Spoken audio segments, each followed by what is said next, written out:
Breaking news, the US has just put a $50 million bounty on Venezuelan autocrat Nicolás Maduro, doubling the reward overnight.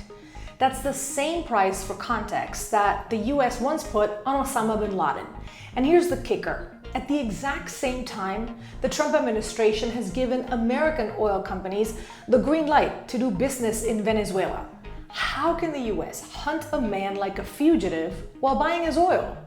That's the contradiction we are unpacking today on this channel, a story of drug cartels, billion-dollar oil fields, prisoner swaps, and geopolitical chess moves with China that can make your head spin. That's what I'm here for.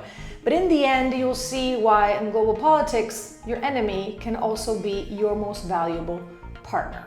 So let's start with what happened. Attorney General Pam Bondi just announced the new $50 million reward for Maduro's arrest. That figure didn't come out of nowhere. It's been rising for years. So in 2020, Trump first set it at $50 million. Then under Biden, it was $25 million. Now Trump has doubled it to $50. This isn't just symbolic. This is kind of like psychological warfare. At $50 million, you might get whispers. $25 million, you start seeing some movement, and then $50 million sets the precedent. Let's move on to the charges. Why is Maduro wanted? It's not just for running an authoritarian regime. The US has indicted him on federal charges of narco-terrorism and conspiracy to import cocaine.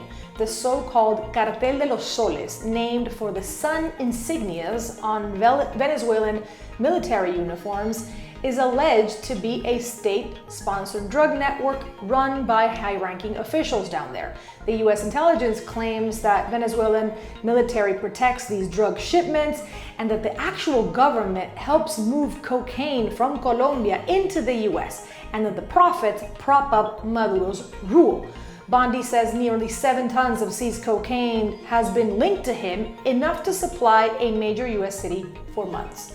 Then there's also the Tren de Aragua connection.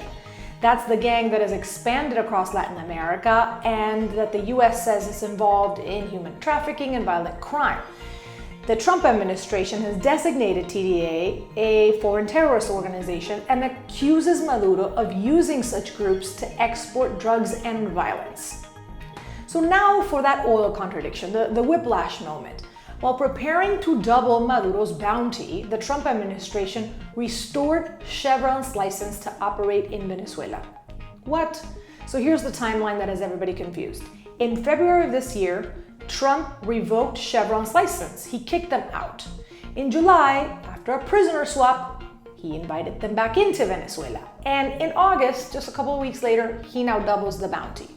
Why does Venezuelan oil matter so much? So the country has the largest proven oil reserves in the world, and it's heavy crude that is exactly what Gulf Coast refineries in Texas and in Louisiana, what they are designed to process, right? So from a business standpoint, Venezuelan oil is close. It's cheaper to transport and reduces US dependence on the Middle East. It could add over 200,000 barrels a day to US supply. The July prisoner swap I mentioned paved the way. So Venezuela freed 10 detained Americans. The US returned the 252 Venezuelans, you guys remember, that were deported to El Salvador.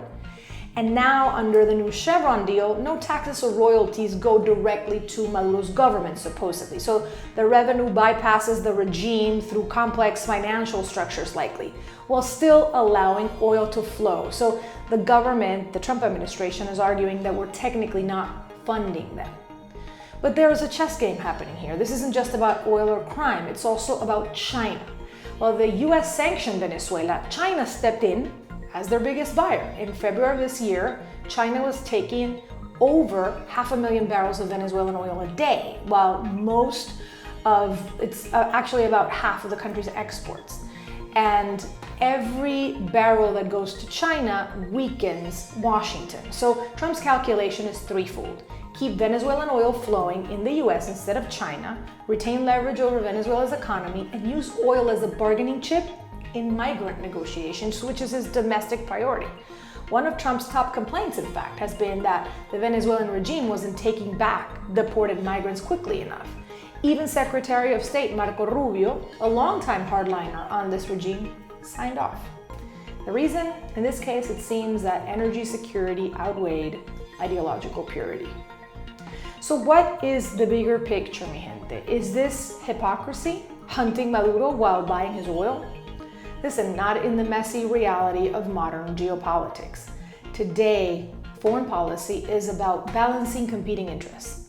Labeling Maduro a criminal, leveraging Venezuela's oil to serve US energy needs, and using both positions for broader objectives like countering China and negotiating immigration policy. And it's not all that unprecedented.